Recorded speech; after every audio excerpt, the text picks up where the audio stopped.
बच्चों, आज हम पढ़ेंगे कारक। कारक को इंग्लिश में केस बोलते हैं।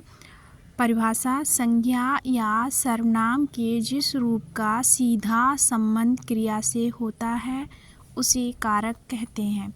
कारक के 8 भेद गिनाए गए हैं। कारक सूचित करने के लिए संज्ञा या सर्वनाम के साथ जो प्रत्यय लगते हैं उन्हें विभक्तियाँ कहते हैं। विभक्ति चिन्ह या परसर्ग इस प्रकार हैं। ये कारक हैं, ये विभक्ति चिन्ह हैं।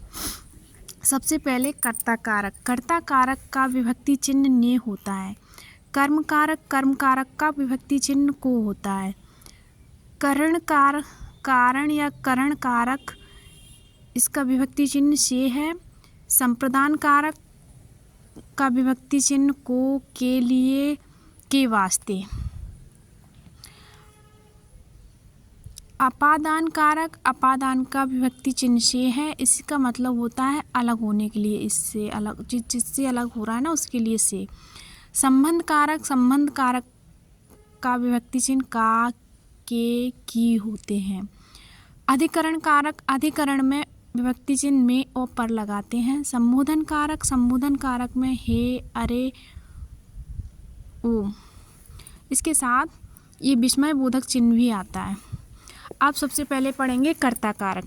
कर्ता कारक कर्ता का अभिप्राय करने वाला, क्रिया करने वाले को कर्ता कहते हैं।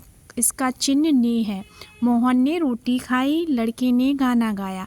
कभी कभी चिन्ह नहीं भी रहता है, जैसे लड़का गाता है। दूसरा है कर्म कारक।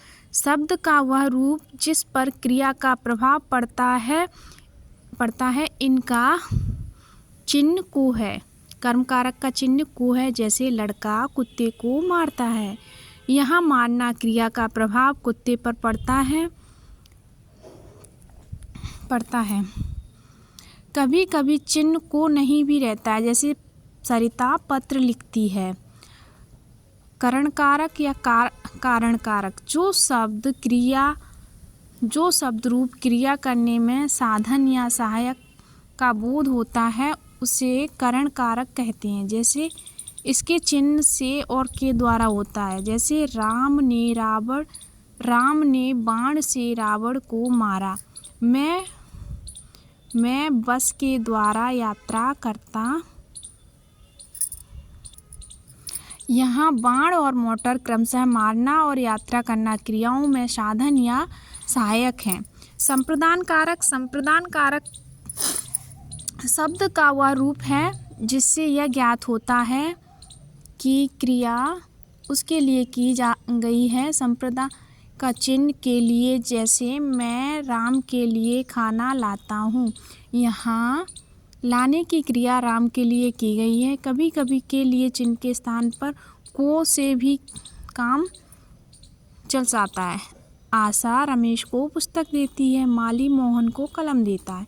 अपादान कारक जिस शब्द रूप से एक वस्तु का या किसी व्यक्ति का दूसरे से अलग होना ज्ञात होता है। मेरे हाथ से किताब गिर गई। सुरेश स्कूल से घर गया। यहाँ किताब स्कूल से अलग होना बताया गया है। विशेष से विभक्ति करण और अपादान दोनों कारकों के साथ आती है। इसका अंतर अर्थ से समझना चाहिए। इससे है ये विभक्ति अपादान में भी आएगी, करण में भी आएगी, दोनों में आएगी। संबंध कारक शब्द का वह रूप जो दूसरे संज्ञा शब्दों से संबंध बताए। इसका चिन्ह का, के, की है। सर्वनाम के साथ संबंध कारक के चिन्ह ना, नी, ने, अपना, अपनी, अपने तथा रा, री, रे, मेरा, मेरी, मेरे भी आते हैं। जैसे राजा का सेवक, माता की प्यारी, स्कूल के बच्चे। यहाँ क्रमशः राजा, माता, स्कूल सेवक हैं। सेवक, प्यारी और बच्चे मालूम होता है। अधिकरण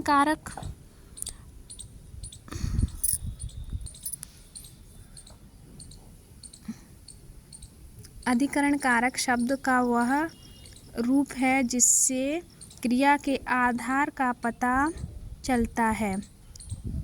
उसका चिन्ह में और पर है। जैसे कौआ पेड़ पर बैठा है, पुस्तक पर कहानी लिखी है, मेज पर कलम है। अगला है संबोधन कारक। शब्द का वह रूप जिससे किसी को पुकारने, बुलाने, सावधान करने का ज्ञान हो, वहाँ संबोधन कारक होता है। इसका चिन्ह हे, अरे, ए आदि है। हे लड़के, यहाँ आओ। ये जी सुनिए। अरे लाला, इधर आप कैसे। विशेष संबोधन सूचक चिन्ह के पहले लगते हैं, जबकि दूसरे कारकों के चिन्ह बाद में लगते हैं। कभी कभी यह नहीं भी लगता। कुछ लोग संबोधन कारक को कारक नहीं मानते। करण के संज्ञा और सर्वनाम में ही परिवर्तन होता है। सर्वनाम से संबोधन कारक नहीं होता। ये थे कारक और कारक के विभिन्न रूप तथा विभक्ति चिन्ह। धन्यवाद। अगली वीडियो में मिलते हैं।